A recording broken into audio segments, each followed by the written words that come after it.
What is up, everybody? What is up?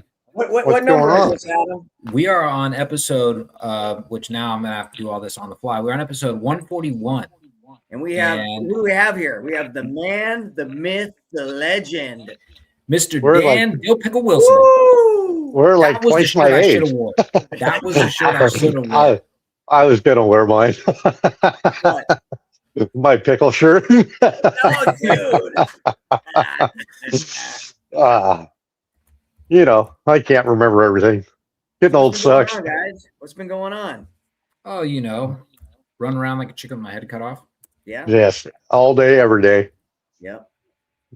Days are going fast. We started up NorCal IJ Club. That's going up. I started printing. I started printing another one. Nice. So what's up with you, Dan? Hey, Dan, tell us your schedule. What do you got? What do you got going on? So let's see. 4 weeks? We head to Beat the Creek in Kentucky. Hell yeah. Be there for 4 or 5 days.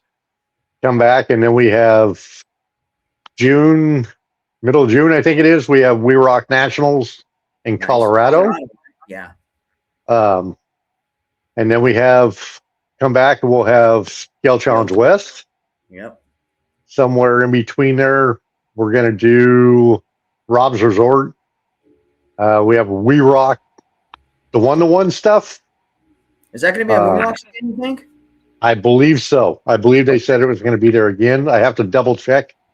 But I think last year they set it in for this year too. Oh, nice. That's going to be fun. And then we'll have Proline by the Fire, and then back to Hammers. Yeah. So it's cool. The rest of the year is going to be busy. Yeah. Nice. Well, I know Elio got all excited and said, all right, let's just jump into what we got going on the rest of the year. Yeah. But we need to give a little history about Dan. So Dan, I think I've known Dan almost as long as I've known Elio. Very first time I ever met Dan was at one of the what was it, the GSRCC, I think Scale Endurance 4. Oh, this was a while ago. Yeah. I think long ass time ago. Yep. And back then, Dan was only running 2.2 rigs. That was it. That was it. Nothing else, would not touch a 1.9. And then now he's doing regular 1.9 rigs. He's drifting. He's got We Rock rigs. I mean, you want to give us a little more of your background? So this is year 42 of playing with toy cars. Yeah. Started when I was 14. I'll be 56-ish, couple months. Nice. So I've been doing this off and on for 40 plus years. I tell people all the time, I've been doing it longer than most people have been alive. And longer than I've been alive. I enjoy going out and handing people my radio more than anything on the planet. Ask Helio, I'll walk up and give a kid my $8,000 Ripper and tell him go race it. I love watching people have fun. Elio's the same way. He's just it's what we all live for that. Yep. A lot of people don't understand it. I'm like, that's why I have so many We Rock buggies, because I want to watch people come out and try something different and new. It makes it fun. For the last 11 and a half or 12 years, I've been blessed to work at Vanquish. Yeah. I mean, it's the dream job. Everybody's like, man, how is it? I'm like, it's like living your dream. I'm like a big kid. I get paid to play with toy cars. Yep. It really. You just got moved up. You're in charge of a lot of stuff now. I took over as the shop manager, still Mr. Fix It, and still run the shipping department. So I've taken over a lot, taken a lot of responsibility. It's good for me. Yeah, that's good. Keeps my day slam busy. I'm nonstop. I never know what I'm going to be into. So we're a small company, and watching us grow from when I started to now it's been amazing. I think there's only one machine left on the floor that's still the original equipment from when I started. That's crazy. Which is funny, because that was one thing I wanted to mention. When I first met Dan, he was the guy who made the light bars. That was it. That's all he did. His job was Light bar. I still do. I still do all the lights, all the Q series for all the Origins. I haven't made light bars in a while, but they're getting ready to come back. I'm getting ready to. We were just talking. Jim was just talking about this yesterday with me. There's time to get light bars made. So Nice. at some point in my wonderful busy schedule, I have to go. Okay, this has to get done today. Nice. It's a lot. The light bars they're not everybody's like, oh, they're easy to do. No, they're not. There's a lot of steps, and when you try to do 50 or 100 of them at a time, it's a lot. It's a 7 or 8 hour process. So what do you Yeah, oh, I do? believe What's it. your record in like a day? I think I did 200 one day in one weekend, and God, I was done. I was like, I'll never do this again. jeez. 200 Q series is way Yeah. easy. 200 light bars is a lot because every single one of those lights has the backside has like a sticky surface and then a protective surface, which you have to scrape off, which is no easy task, just to get so you can solder them. Then you have to build, black tape, electrical tape, the liquid stuff, and then you have to wait for it to dry and then build them. So it's there's a lot of steps to it. Yeah. And all the end caps with the little tiny 050 screws, and you're like, after 5 or 6 of them, you're like, wait, now I know why I haven't done this for a while. Well, can I just go build you a car? Yeah. yeah. Well, but I still think that's cool. I mean, Dan's been there. I wouldn't say from the beginning, but you were there for, I'd say at least 80% of it, if not 90% of it. Yeah, Right? I've been there. Is that a fair assessment? I've been there longer than Josh, about a half a year longer than Josh, and Michael both. So I was there. I got to be part of the first original Origin, the very first one, and watching it come together and being able to take that car to Ohio for its first event ever and compete with it and dominated with it. Nice. So Nice. it was really cool. I got a lot of flack for it because it was a metal axled kit. Well, it's not our fault. We did it better than everybody else. That was us. That's what we do. And Yeah. anybody who's ever had a Vanquish car now, they're pretty damn indestructible. I go out and I beat on my stock optic every weekend, and all the guys from the track come out and they're like, dude, this thing is stupid. How do you not break it? They're tough. They're very tough built. It's the new level of RC. I mean, Vanquish is the new level. The plastics what Brandon uses is amazing. The levels of what he's gone and designs, and Brandon and Brian and all the guys, Josh included, all of them, Jim, they all design the bitchinest parts you can imagine. Yeah. So, I mean, working with Jim as long as I have, it's been really cool because back in the day, if you remember, Elio, back when we started U4 racing, we needed trailing arms. And I went in and we talked to Jim, and all of a sudden he goes out to the machine and he's an hour and a half later, he's whipping out a set of trailing arms for me. I was like, okay. He's like prototypes. It's just cool stuff. Which is what I was gonna kind of allude to. I mean, like when Vanquish first, or at least when I first got into RC circuit, like 2012, 2013-ish, I think Vanquish had maybe 1 or 2 wheel designs. They were like the stock replacement style knuckles for NCs for the Axial, the original center pumpkin ones. And then I think you even had the aluminum version of those center pumpkin style axles. We did so anything Axial came out with what had a weak spot in it, or what Jim thought wanted to make it better, he did. And that's where it all started. Started with wheels. Somebody, Jim decided he wanted to do wheels, and that's where it started. And it's just grown and grown and grown. Oh yeah. And now you have, And now you have how many different cars?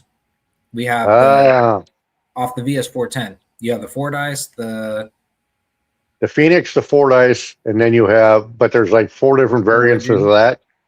And then you have the Optic, Yeah, the Origin Classic was the original, and then the Pro, the Ultra. Um, the Pro's back, which is cool. A new variant of it. We went out to the lake 2 weeks ago, I think it was. Me, Vittorio, a bunch of guys from the track. I took my Origin, of course. I'm going to go out and school you with this. And he took his full body Origin Classic and he walked lines I couldn't pull. Yeah, I heard about that. That's crazy. And he just literally put one down. And I was like, that's pretty rad. Yeah. That car, it crawls really, really well. We've all been going out every Sunday, just taking a bunch of new guys from the track out and getting them into crawling and watching the excitement of people and just getting into it again who've done small scale and now getting into 10 scale. It's been cool. So are those guys mostly drift guys? Yeah, they're all drift guys.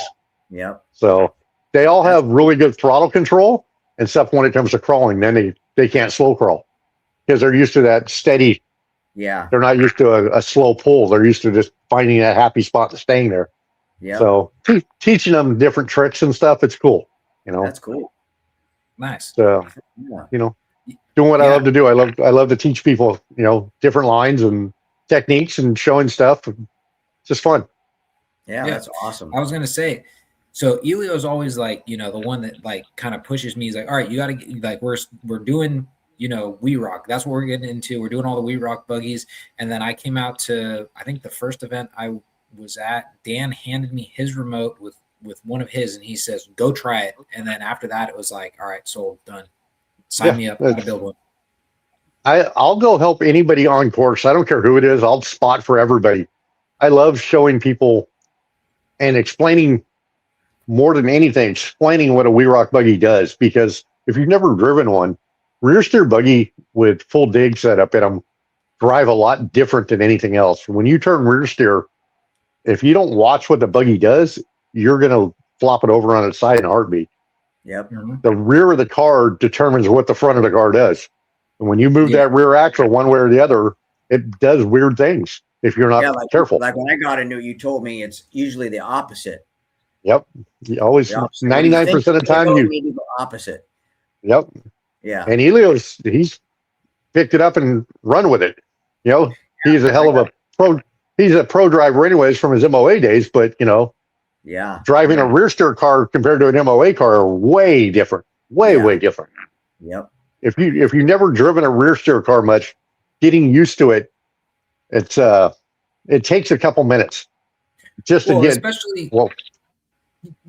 when you actually go to a real rear steer car. Like when I set up the rear steer on my Capra, I was doing it with the Spectrum DX5, which has the automatic mixing. So it'll automatically you just kind of pick that profile and it'll do whatever it is it's doing. Like you just click the first profile and it'll turn with the front. So it's doing exactly what the front does. Then you do it again, it'll do the opposite, and so on and so forth. So you don't really get that fine tune. So it's kind of like training wheels, I guess you could say. Yep. But then like now with the MTX4, and you actually have it separated and you actually drive it, it's a whole different animal. Everybody, I'm an MT4 guy. I've been a Sanwa guy forever. I love my MT4s. And I tell everybody, I said, if you ever get a chance to pick up an MT4, buy one. If you're a rear steer guy. Uh-oh. He's frozen. He's frozen in time. There he is. You were frozen in time. Uh-oh, he lost his mic. No, we lost his audio. Did we? Uh-oh. There we go. He's back. You there? Uh-oh. Uh-oh. Dan's connection. We thought this is why Jeremy didn't want to do it. There we go. Wait, is he back? Can we hear you? There we go. You're back. I'm not sure what happened. Not sure what happened either, but now we got your audio back. Yeah. When I first got on, audio? Yeah, you did for a second. You're back on now. When I got on, like I said, got on my computer, it said page wouldn't. I couldn't find the page. It wasn't available. Well, that's because I had to create the invite. No, I couldn't find Facebook. It said Oh, it wasn't available. I'm like, what the heck is going on?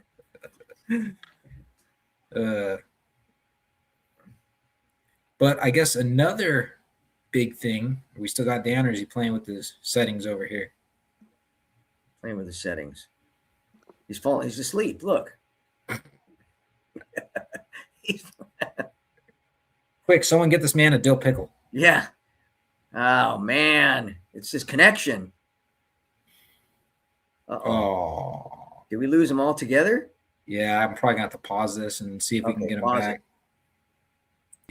I really need to work on that. I need to get one of those like we'll be right back. Do do do do. Yeah, there you go. Hey, a couple weeks ago I did one with Moose Jaw, and oh my goodness, that was horrible. My audio wouldn't work, or once I got the audio to work, video wouldn't work. Finally, he patched it over through his phone on Instagram. It was like, oh my goodness. Jesus. Yeah, we've been pretty lucky with StreamYard. That's why we use StreamYard, because you can kind of just record on this platform and then distribute it to whatever it is you want to distribute it to, instead of using like Facebook Live or Instagram Live. Yeah, no, it seems to be working good. I'm not sure what. But anyways, back to where we were at.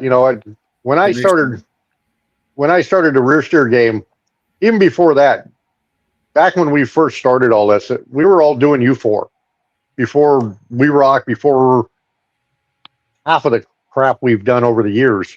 Yeah. Monster truck racing, we've done a little bit of everything. But back in the day, Elio was pretty big in it with me back in the U4 days. Oh yeah. And to this day, I think me and Elio are the only people would have ever been on a true Ultra 4 video at Prairie City racing our RC cars. Yeah. Dave Cole sent over his film crew and had them film at Stampede. They had them film me and Elio racing our beasts. Yep. So when we did that event out there with Aaron and them. Should we go way back to? I want to go way back. We'll go way back to being sponsored by Trail Gear, and we drove all the way to freaking New Mexico with Tattoo John. Remember that? Yeah. Man, that was a lot. I still got that trophy somewhere around here. We've done some stupid stuff. Yeah, we did. Man, that was crazy. Are you gonna elaborate on the story? You're gonna leave us all in suspense. Oh, it was just a road trip. Let's see, we picked him up. Remember we raced that Corvette. Because is that when we went to we took your Dwight diesel up the hill? Yeah. We were racing Corvettes and stuff because it was double chipped and everything, and had the propane in it. God. That white 4-wheel drive Ford of his was so stupid. It was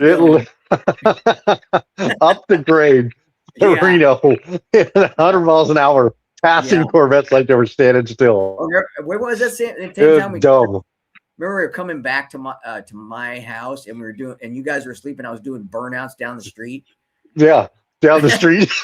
These guys are asleep on the power breaking in front of the school, and there's like smoke into the cab, and they wake up, it's like we're on fire. He was blowing black smoke all the way up to that summit. It's like, oh yeah, we've gone up to, where was that lake at? That event God. We went in the Scrambler. Yeah. It was like what was it, like 80 or 90 here? So we all like, we got no top. We'll do. So we pile in the Scrambler, shit in the back. We start heading up the hill. What was it? What how cold was it? I don't know. It was like 30s on when we got there. It was stupid. Going down the freeway like this, where everybody's tucked underneath the windshield, and we're squeezing our butts off. All we took hoodies with us. We're like, it's not going to be bad. It was so cold. Crazy. Oh, what was that? Blue Lakes or something? Yeah, Blue Lakes. It was It way was, up there. yeah, it was some dumb place. At Yep. one of Parker's events. Yep. Hey, let's go out in the middle of nowhere. Yeah. Oh, it's hot down here. It'll be fine up there. Yeah, right. Yeah, fire and ice, snowing, running around like a bunch of yo-yos. Yeah. We've done a lot of cool stuff. Pyramid Lake. I was A lot gonna of say cool stuff. the first event that I ever went to with Dan where we camped was Cantina for the Con. You remember that? Yeah, I remember that. Everybody, still to this day, when I go camp at Cantina, I'm sleeping on the ground. I don't care. Yeah. I just everybody's like, "What are you Roll like a doing?" bear. It sounds like a bear the whole time. You're like sitting there going like you're trying to sleep. It's like freezing cold, winds blowing, rattling your tent.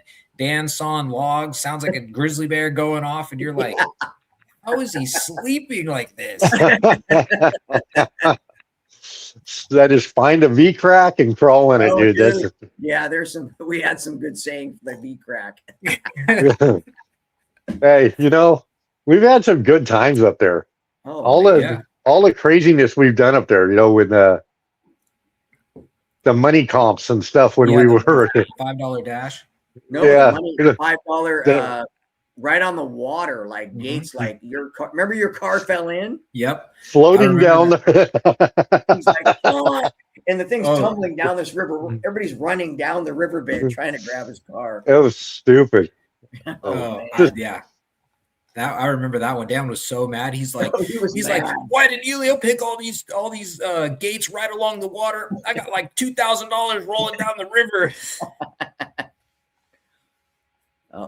Oh, we keep losing his audio. What the hell? What's wrong with his audio? I have no idea.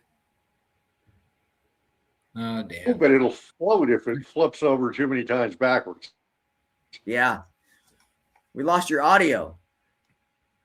Oh, now we lost him again. Uh-oh. Pause. So who won that one? I don't know what. Was that the year Chris won? I think Chris I don't won. see anything that changed on my phone, so I'm not sure why. Huh. Well, this is the That Scale RC show. We're known for a little bit of audio and video technical difficulties. Yes. Over the years. Yes. It just I don't know. That's weird. But yeah, I think that was the year Chris won. Yeah, we've had that. They had it up there. How many times? CKRC. I think we did it like 2 or 3 years, and then and then that because I think by 2018 had to be the last year because that's when CKRC went out of business. Yep. So yeah, and they were the ones who pretty much put that on. Yeah. And then was that about the time that they switched over to Rob's? Yeah, because 19 they tried to go back to Cisco, but it was closed, so they went to Then they went to Donner and then Rob's. No, I'm not talking about AxiFest. I'm talking about Cantina for the Con because they they actually had Cantina for the Con at Rubicon. at Rubicon at the something happened, like some political stuff happened that they something happened with the landowners up there. That's why he went to Rob's. Gotcha. I wish CKRC would have done things a little different on their side. Yeah. And not tried so hard because I think that's part of it. They gave away so much stuff. Yeah. It really did put a hurting on them. Yeah. Yeah. They're good people. Yeah, Jason and Dean are good. We're good people, and I feel bad because I mean, if you really think about it, they went from the original location. I think they bought the hobby shop off the original owners, and that was still at the original location, right? Yeah. And then they moved and then moved again. Yeah, they moved like 3 times. Yeah. That second move, I think, really hurt them. Yeah. Big time. And that's what sucked. I mean, because they were doing really, really good. And I think they had some employee problems. Um, so I mean, it Yeah, it sucks. it the new facility was really really good. I just think it was too late because they'd already been through too much. Yeah, 2 moves. Yeah. You know, CKRC had Yeah. a name when they got it, and they almost got rid of it, and Yep. then I don't know. Well, the other thing that was really hard for them too was I don't know if it was like an internal decision or if they listened to enough people. I don't know, complain or critique about their website, but they changed the website a couple times, and I know the final rendition of that change really hurt the way you found parts because it was really confusing. Yeah. They went and redid. I think the website was the subscription was up on it. They wanted to update and do something new and different, and when they did, it was not good. Yeah. It was their downfall. RPP, another one, who has been in the game for a long time. I've known Corey a long time. D, all of it. I know they just sold it not last year or something, but they just sold it. Another one, they just it's hard to compete with the big guys, Yep. And all the online shit, like everything's online now. You know what I mean? I don't think they can't make it because I watch RC Country as our local hobby shop do great all the time. Yeah. Yeah. They don't go above and beyond their knowledge. So yeah, they stay in their spot and they know their spot and that's where they roll. Yep. So I think the biggest thing is a lot of hobby stores just get too much inventory. They stock so much. It's like I think it's also the it's like the cat and mouse game because you can never, unless you have somebody who's really watching what's happening, you can never really predict what's going to happen with, the way RC is going. Cause like 1 minute, one of these Vanquish cars comes out and all of a sudden that's the hottest thing. Everybody wants one. And then once it kind of dries up, they're trying so hard to keep it in stock because it was such a hot commodity for so long. Then all of a sudden it's like the next thing comes out and everyone's into that. And they're like, now we got all this like overstock that we don't need. But so it's kind of like, how do you stay ahead of that curve? Like, how do you, unless you have somebody really watching, I think it's just really hard for hobby shops to kind of predict what's going to move and what's not going to move. Yeah. Yep. When was the last time you raced any U4, Elio? Up at Auburn. That's it. Auburn. I heard they opened Auburn again. That's what I heard too. Yeah, I keep Auburn seeing it pop up. Kyle Layton. He used to race out at LSR. He's been a associated pro driver for quite a while. Nice. Super good guy. Him and his dad opened up the oval track, and now they just opened up a 10 scale, 8 scale dirt track. So it's they're doing really well up there. Good. I guess the oval track is like top of the line, dirt and everything. When we went up there and raced it, it was it was okay. I guess now it's I guess they've taken it to a whole different level. Wow. So the speeds up there are pretty crazy, I guess. So I remember doing the U4 stuff up there. Man, you just break. It's like, geez, you couldn't keep stuff together. Servos, diffs, U joints, everything. All those guys. Yeah. So hard on it's pretty crazy to think all the things we've done in RC just in NorCal. I mean, we've done so much. A lot. Yep. We've gone up and done ultra cross inside.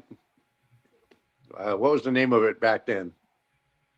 The Reno track, the buggy track in Reno.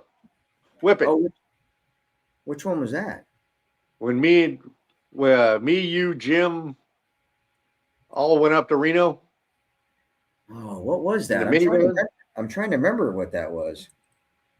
I can't remember. Parker was doing his ultra cross or whatever it was up there. Oh, is that in that warehouse? Yeah. Yes, I remember that. Yeah, I was out in the middle of nowhere.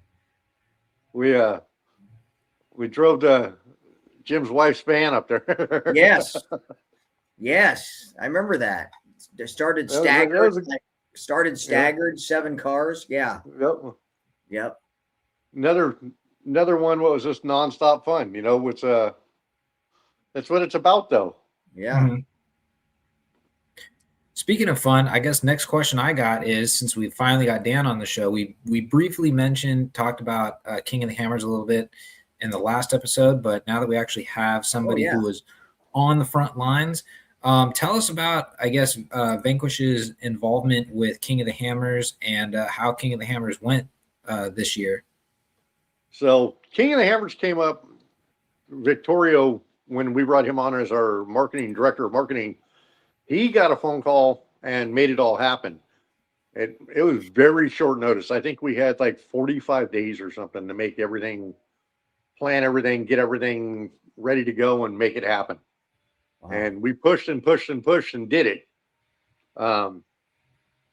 It was 11 days. They were there 11 days. I was there 10. They went down there the day before me and started getting everything set up, building. We had 2 of the local guys come out from Johnson Valley area, and they did an amazing job helping us build the course. Nice. I got there. Most of it was done. We did all the final detail stuff on it, finished setting up the booth, making sure everything was right. But if you've never been to Hammers, it's one where it should be on your bucket list to go. It really should. It's a different experience than anything you'll ever see. It's something where you're in the middle of the dry lake bed where there's usually nothing. Mm-hmm. And next thing you know, there's a town with 100,000 people in it. Damn. It's dirty. It's dusty. It's hectic all the time. There's stuff happening everywhere. I've been going to Hammers since, I don't know, 13. I think it's my first year down there, 12 or 13. And always as a spectator, never anything else. So, and it's different. When you go as a spectator, you can go back to your camp, you can go hang out with your buddies, you go do whatever you want. When you go there to work, it's nonstop from the time you get there to the time you leave. We were slammed busy the whole time. And it was, yeah, I couldn't ask for a better event. So were you guys the main RC guys down there? You what now? Were you guys the main RC guys down there? I mean, we were the only RC. We were the official car of King of the Hammers. That's awesome. So, yeah, it was super cool. Usually Horizon's down there, but, you know, they take 10 scale, 5th scale, 8 scale, 24 scale, everything. We took 10 scale, and that was it. Two ready to runs. Yeah, and I heard they're hammered. So many people had never heard of us. It was amazing. And so many people walked away with smiles on their faces after driving our ready to runs. Nice. For 10 days straight. And only I lost a servo 1 and 1 because a kid dropped it. He dropped the car, landed on the radio, went flying, and he landed on the car, broke the servo. And so I put a new radio and servo in it in the stance. And from driving it into the rocks so many times over and over and over, the hydro steering rack was bowed. Oh, damn. That was it.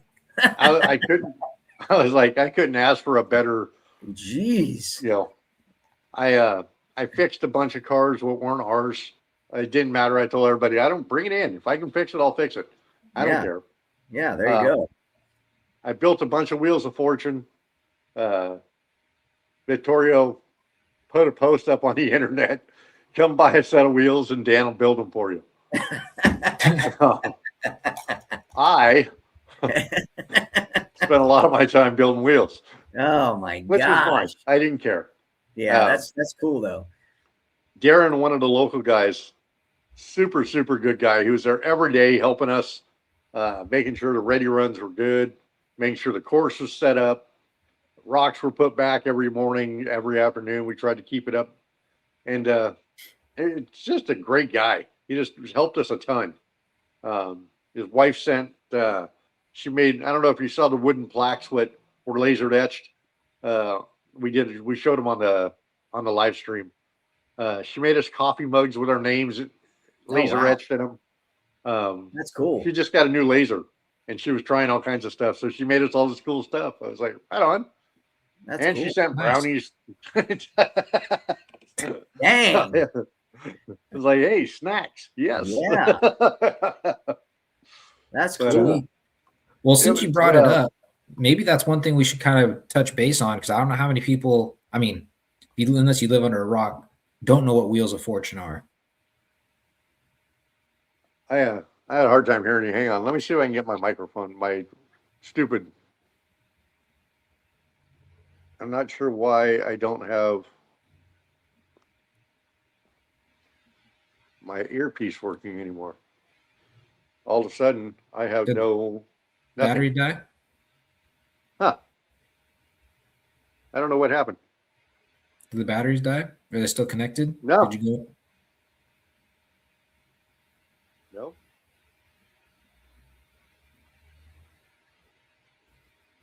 All right.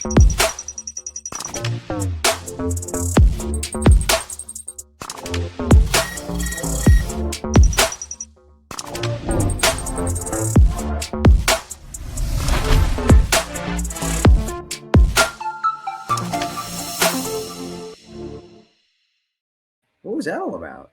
I have no idea. Hey, something new and different. Jay's gonna have a lot of editing to do on this. That's part two. Part two. Welcome back. Dan's on the show. There's always going to be editing. Wow. I mean, I've never had that before. I just hit resume and it like started the whole intro again. But okay. Yeah, earlier you said you wanted some kind of intro for a pause. Oh, there you go. Yeah, well, I was talking about that. I was talking about one of those like we'll be right back, like one of the corny like Looney Tune ones. Yeah, sorry. So as I was saying, unless you go under a rock, maybe we should do a little description of what Wheels of Fortune is and what Vanquish does for Wheels of Fortune. So Wheels of Fortune started out 5 years ago, I believe it was, it's a mystery box. The girls in the office put together a set of wheels. You get wheels, beadlock rings, and a set of hubs. It's a set price, and you never know what you're going to get. You may get some specialty colors, what we've had done off to the side. The last couple times we did Monster Green, we did Sierra Tan, we did a lavender, we did wine, burgundy wine. There's been a couple other ones that were one-off wheels. You can only get them through Wheels of Fortune or Trucks of Fortune. Well, that's really cool. So it was just it's just a way to get people active and involved. Bring the hype back up in the RC. Yep. And we only do it every once in a while for special events now. It's a ton of work for Josh, more than anybody. Josh and Karina and them take the blunt of it all. But it's only a specialty thing now. It's not going to happen, the Wheels of Fortune, especially the Trucks of Fortune, still happens whenever it happens. I don't know what days or what they're doing anymore with it. Like I said, I don't get to see a lot of the day-to-day anymore because I'm everywhere else. We have so much area, so much going on all the time, trying to keep up. I do all the communication stuff for the wiring, security system, all that good stuff. I wire all that stuff. All the air system throughout the whole building is all my headache. So the deburr tumblers on both sides, trying to do maintenance on the machines, doing the filters changing and stuff like that. There's a lot on a normal daily basis. Wow. So and then making sure my shipping department's still up and running like it's supposed to in one piece. Yeah. That's been a challenge, not being in there as much as I'm used to being. Overlooking everything, I have to kind of What's the give average? everybody. What's the average time for, like, let's say you guys design a wheel, you prototype it, and then production? What is the usual time frame? I had probably 6 months Yeah, around there. Um, to my knowledge, it may be faster than that, but I think it's right around that 6 month mark. nice. It all depends on if it's something what we already have in a 1.9 and we're just doing it to 2.2, or if it's a new wheel. That makes a big difference. And it goes through a design. You got to send it to whoever makes it, and they have to okay it. And there's a lot back and forth Yeah, Yeah, the licensing. that has nothing to do with me. That's I don't have to deal with all that. That's Brandon. That's Josh. That's Jim. Brian. Those guys are the ones that deal. Vittorio. He does. All those guys deal with it. I don't. I just have to go out and break it once they that's make it. it. Tester, baby. That's how I got started at Vanquish Products. Yeah, We were at Axial Fest. Trying to think what year it was. I can't remember what year it is. Steve was that's there, and pretty early. I broke an Axial CVD, and he had a set of VVDs in his hand.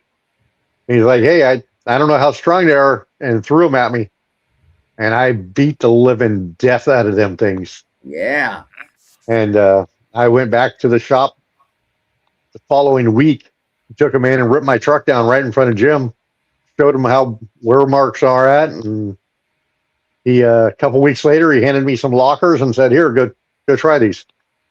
And that was the multiple piece locker with yeah, the insert, and those worked really well for the back.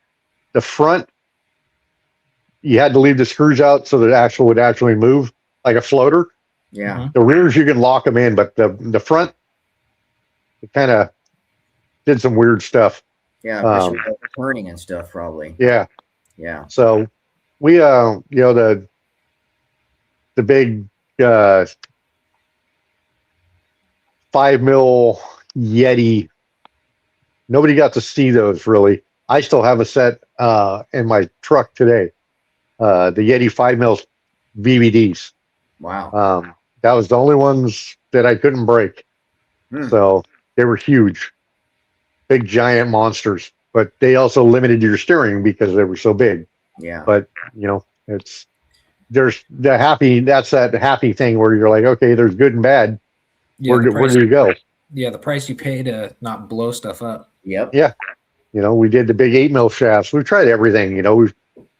We've done a lot of good stuff. We've done stuff where nobody's even ever seen. It's just like, no, not going to come. Yeah, So cool. I had universals with what were done back when Super 300 was doing them. Super Dave. Super Dave. Yeah, I got a set in my tow truck off of Yeah. Compton, the Super Dave 300s. Yep. Yep. That's where it all back then is where it started. Oh yeah. It back that was I think the year where Super Dave was at that Axial Fest that year. I think He was. I think he was there. Yeah, that was the very first one. It was pretty cool. Yep. It's back. That's what I mean. Back, I got to travel to scale nats up in Utah or up in Montana, Helena, Montana, when Ben was still running it. Trying to think. That's where I met Ty Gable. Where I met Dean. That's where I met a lot of people up there. Bender. Parker was supposed to be doing an event up there, never made it. Yeah. But I had a blast up there. I met so many cool people, and that's how I got hardcore into the scale side, was just watching all that stuff and learning. Tommy from Texas and Locked Up RC, all those guys were all up there. So it's just, I've met so many people over the years of doing this, and I'm so bad with names. I apologize to everybody all the time. I'm like, they're like, hey, what's going on? I'm so bad. It's I'm old. My memory is not what it used to be. That's for damn sure. Yeah. I tell people all the time, I'm like, I'm going to apologize now, because you can tell me your name 10 times and I'm going to forget it 10 times. Yep. But I know your face, but I don't know your name. Yeah, I know who you are. And I don't forget who you are. I just can't remember your name. Yep. But too much. It, what else you got, Adam? I was going to say, did you guys want to touch base on the Project IJ? I don't even know if we've actually ever really brought that up on the show yet. No. I know Elio's got, I don't know how many of them now. Dan's got a couple. I got 3. Elio's got more than I do. I built my green IJ. A friend of mine helped me print it, and I built that and I posted it, and it's over 1,000 likes on it on Facebook, on the IJ page. And that's where it all started for me. Everybody's like, that truck, it sits in my scale workshop. I won't build it. I won't put electronics in it or do anything yet. It's that iconic one that just sits on the side.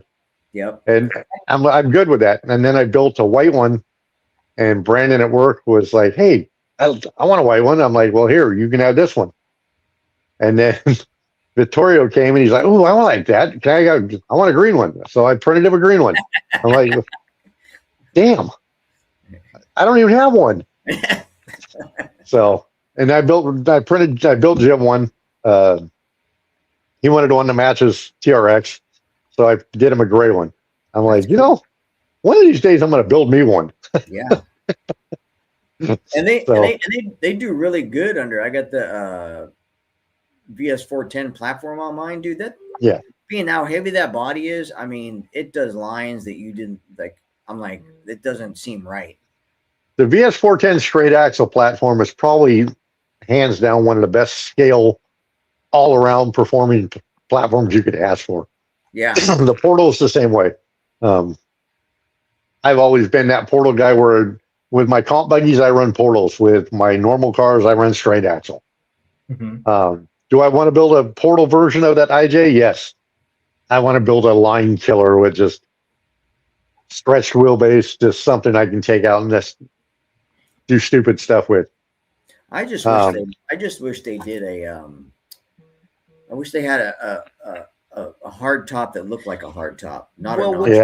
What's funny about that is if you actually scroll on his Instagram, he's got a handful of Jeeps. I'm assuming they're the IJs, and they have a normal top on them, but it's not on. Yeah, I was on because I was on there. What was I scrolling through like 2 nights ago? He's got a bunch of different stuff coming out too. He just put something up the other day, coming soon. It didn't show what it was. Yeah, it just showed that the IJ and the YJ with a new new YJ grill. Yeah, not one with the grill. Yeah. Yeah, he just posted those two and said coming soon. It didn't show what though. So that guy's a great designer. He's done it. That thing's cool. Oh yeah. There's so many of them out there right now. It's crazy. And then you got, what is it, the Project Redline? Yep. He's done some really, really cool stuff. Oh yeah. Follow him. A bunch of the guys are out there doing really cool stuff for him. It's like, that's what's so cool about the hobby. It's, watching this hobby grow over the years. I'm like, all right, what's next? What's coming? Yeah. There you go. I want to keep watching it grow. It's so. And it actually, even having the IJ and Elio's obsession with the IJ, he even formed, the NorCal IJ Club. Yeah. Yeah. Got a club now. Elio's got a collection. But a lot of the guys out here, there's a lot of guys out here would have them, and they do super well. Yeah, they do great. they're heavy enough where they drive very true in scale. Yes. Yes. And I think that's where most of the older guys have gone to. Mhm. We're not trying to pull comp lines anymore. We're trying to drive. We want to pull the cool lines with everybody, lifting that tire and seeing how long you can float that tire up and then drop it in and keep going. It's like, it's the guys that would have wheeled 1-to-1s, been around it a long time. That's what you want to see. Yeah. I mean, all I see now is IJs or optics. Yep. Yeah. That's it. The optic, I tell everybody, the optic is the Swiss Army knife of our fleet. Oh yeah, dude. They're crazy. It does everything really, really good. Yep. Is it a great comp crawler? No. Is it a great trail truck and a great all around go fun truck? All day long. Yeah. Will it pull lines what most won't? Yes. Yeah. It's amazing with put a little weight in certain places. That thing does really, really well. I still haven't ran mine. Really? I put the Terra bug on it. It's too nice. Well, yeah. That's why you put that fancy stuff on there. Yeah, it looks so good. I don't want to wreck it. Yeah. All of mine are beat up. Yeah. Ugh. So, but yeah, everybody says. So he does have a full top on there, Adam? Well, yeah. Can I get on Instagram on the computer and I'll find it? So I saw somebody asked on one of the comments if Vanquish will ever do a 155 wheel, and I don't see us doing a 155 wheel anywhere in the near future by any means. Yeah. It's just we have so much going on. It's hard to bring on a different size wheel because you have to pretty much tear down the machine and reset it. Yeah. And everything to do another. And it's just, we have a hard time keeping up with what we have. Exactly. So it's just 10 years down the road, who knows? But I don't see it anytime soon. That's for sure. Yeah. I'm trying to remember what his name is now so I can look it up on. What's his name? Dan?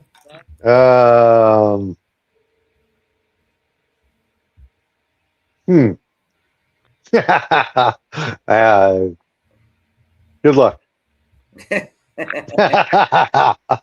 You're asking the guy that can't remember anything. Something. It's DIY. I'm just trying to find his actual Instagram so I can, because I was scrolling through. There was a blue one that was on at least maybe I got the wrong person, but it's DIY something.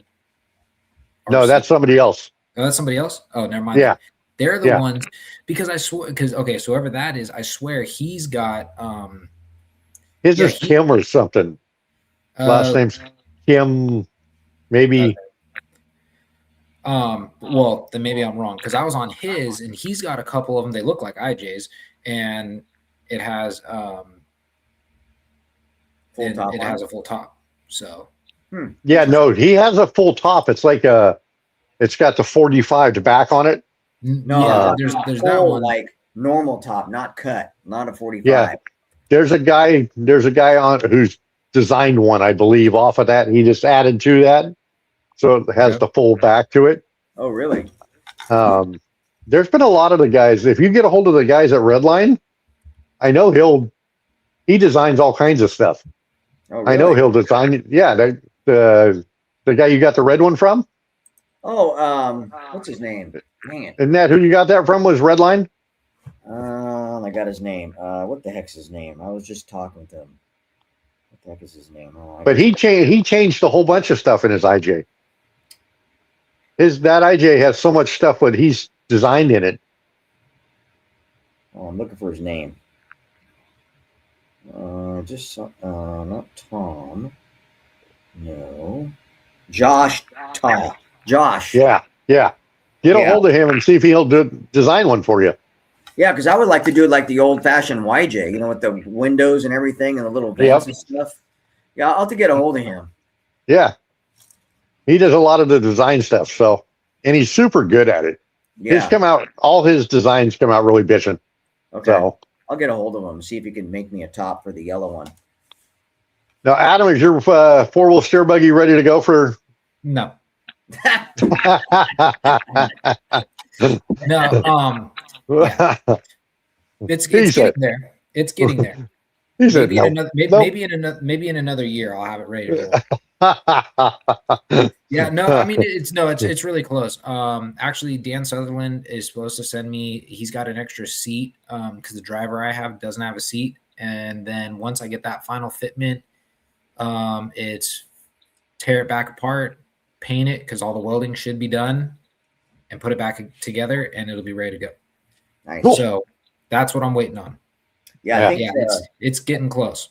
I think Folsom is closed again for like 3 or 4 weeks, so we can't. I wanted to do one at Oak Point, so we got to wait. Yeah, it's good because I got to tear my buggy down and rebuild the transmission because I blew something up and don't know what yet. So that's a shocker. Yeah. Shocker. Yeah. Yeah. I'm not afraid to break stuff. Whatever. Well, I can think of one question I have for Mr. Dan, and then we could probably wrap this up if you want. Somebody wrote a question. They did? Yeah. Oh, I'll have to go look because I'll say my question is, what is your favorite Vanquish part that has been released, past or present?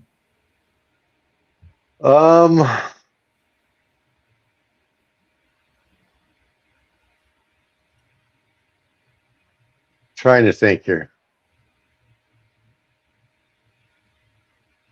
Right now, probably the Origin. I love driving my Origin. It drives super true in scale. Listening to it, just like my Ripper, same way. When you drive it, you hear it hit the rocks, and it's you hear this true sounds of the noise coming off the aluminum fenders. You don't get that from anything else. It's just it's a fun one to drive. Okay. Well, good thing Elio said something because I'm on the comments. Shows you how much I pay attention. That's usually Jay's department. Kenny Good had a question, which was, what was your favorite U4 class, and how could U4RC grow? 2-2 trophy was always my class. I love the trophy classes. Steel chassis has always been my thing. They're heavy. They're very unpredictable on what they do. You got to drive them with a little precision and a little recklessness all at the same time. There's a fine line of, oh, that was too far. But yeah, that's always. And as far as growing it, I just think it's teaching new people when they get in it that it's not always, you don't win in the first lap. And I think that's part of it, is helping people when they first come up there.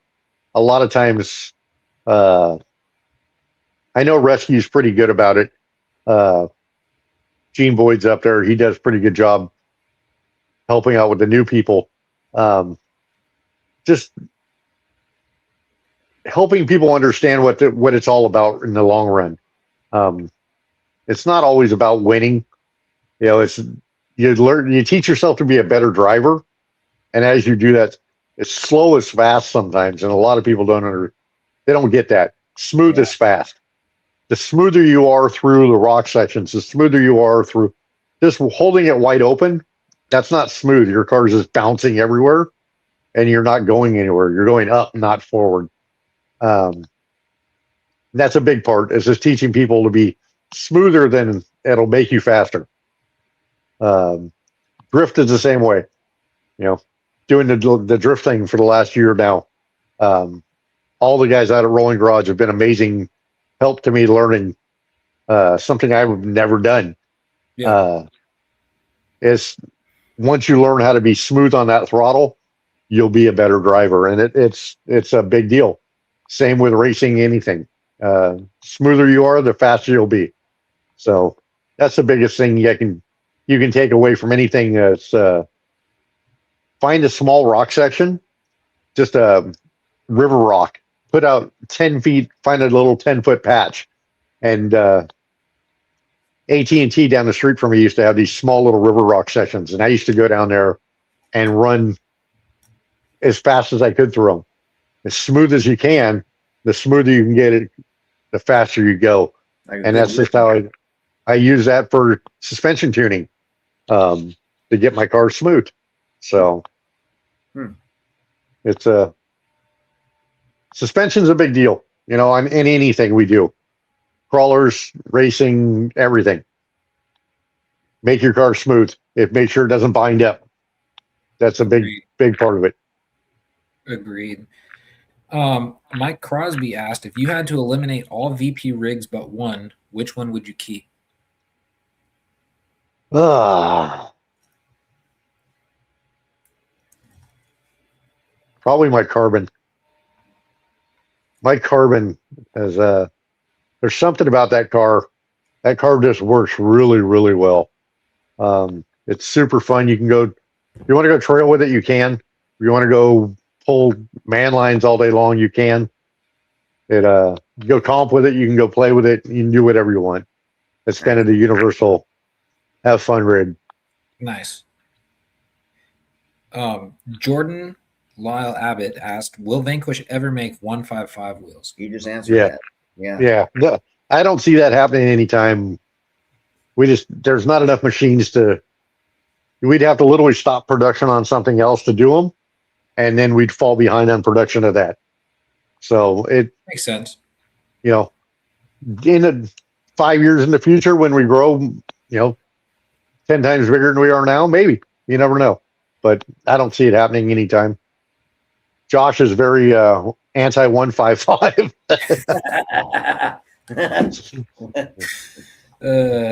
I guess which actually goes right into this next question. Chris Trudeau asked, how do you let Josh get away with his hijinks?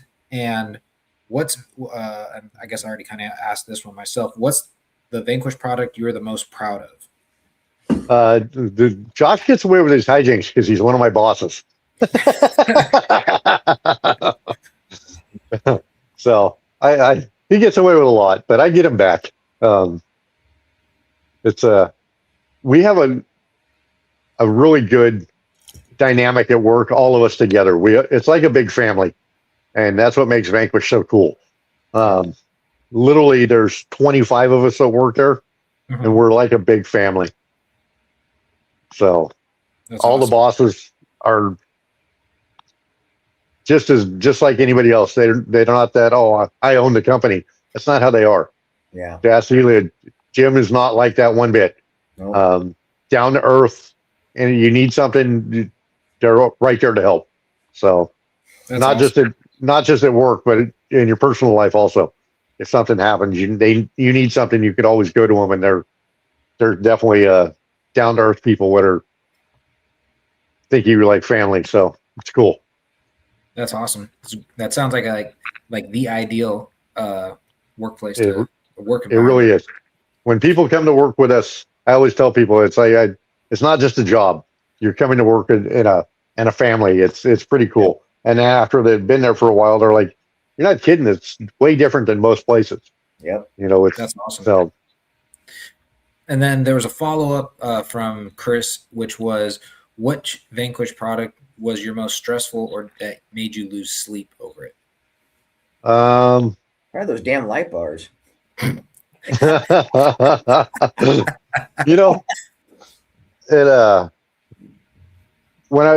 we were testing, when I used to test a lot, I think that was probably because they took a lot of what I said into an account, and it's like if I didn't push something hard enough, or I pushed it too hard, or changed something I shouldn't have, it'd come back and reflect.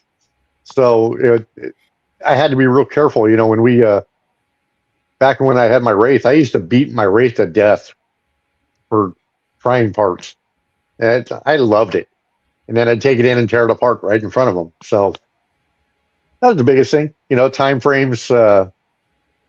How long do you want me to beat on something before I say, hey, I feel it's 100%. Now there's multiple of us would do it, but back then a lot of it was me. I go out and try to break stuff. For the longest time, me and Josh and would. That was probably and Brandon. Brandon would go home and let his kids run them. You know, back before he had kids, it was him. You know, now he has the kids with how to break stuff. So Yep. but you know, that's what we do. We go out and you get a new part and you're like, hey, go break this. Try to. Yeah. And everybody knows I'm not afraid to break parts. I push everything to the limit for a reason. You know, I feel deep down inside we make the best parts on the planet, and I feel that wholeheartedly. And I prove it every time I take one of my cars out. I push it till everybody goes, "Man, that thing's gonna break," and then it'll pop out of the bind what I never should have had it in the first place. And everybody's like, "I don't know how that didn't." Well, that's what we do. Yeah, that's why we make what we make. So yeah, all the products should say Dan certified. Yep. Dan. No, because everybody's going to try to drive like me. No, don't do this. Just because I'm a dum-dum, don't be a dum-dum. I tell everybody all the time, don't drive like me. Man, it's a fun job. I've enjoyed every minute of. When I went to work for them, I was working as the assistant head mechanic at a bowling alley, and running security on the weekends. And up until a couple of years ago, I was still running security for them. I just quit it like a year and a half ago. And not a great bowling alley either. It was kind of you get very ghetto very fast, and rough and ready when you don't want it to be. Yeah. But I did that for 7.5 years, and then Jim said, "Hey, you want to come to work?" And I was like, "Yep." and here we are. It's like I wouldn't change any of it. But if I wasn't doing what I'm doing now, if Jim would have never said that, I'd probably still be at the bowling alley. Dealing with a bunch of juvenile delinquents who want to all be tough guys. Yep. So, but yeah, the older I get, the smarter I like, okay, you can't keep doing this. Yeah. You can't, guys fighting every day. And, it's like, I can't have that in part of my life every day anymore. It's too much. But, yep. So, well, yeah. And then, and who else wouldn't want to do like their favorite hobby as a job? Yep. I will say it does take a little bit of your hobby away. If you let it, you have to be very careful not to let your work take your hobby away, because you do so much. You're always doing it, and you're like, it's very easy to get burned out if you're not careful. Yeah. So there's that fine line you got to ride along. And I try to make it where I go out at least every other week to go play toy trucks, no matter what. Yep. It's even if it's only for an hour or two, I got to go out and at least I try not to go out every weekend like I used to. I used to try to go as much as I can. Got to go crawling, and it's just between that and work, you're like, man, I'm just burnt out. Yeah. So it's I try to go do drifting 2 nights a week and try to go out to the lake at least once or twice, and you fine line a balance of home and play. Yeah. So I don't get killed by the wife for never being home. So. All right. Well, Yulia, you got any final questions or any? No. We should have on our next episode, we should have some info on the Scale Challenge West July after this meeting next week. Hopefully we'll have some forward motion on what's happening, what's going on, tickets, all that stuff, flyer, because it's coming quick. Yep. I just have one thing to tell everybody. Just remember, go out and have fun. That's what we're playing with, toy cars. Yep. It's if you're not having fun, you need to look at yourself and figure out why. Yeah. Because you're playing with a toy. And it should be the put a smile on your face no matter what. Yeah. So Great words to live by right there. That's it. you know, so All right. Well, I appreciate you guys having me on. Yeah. yeah. Thanks Well, for coming thank on, you man. for making the time to be on here. Not a And, problem, guys. And All right. we will see you guys on the next one. Okay. Peace out, everybody. Have a good night. Yep.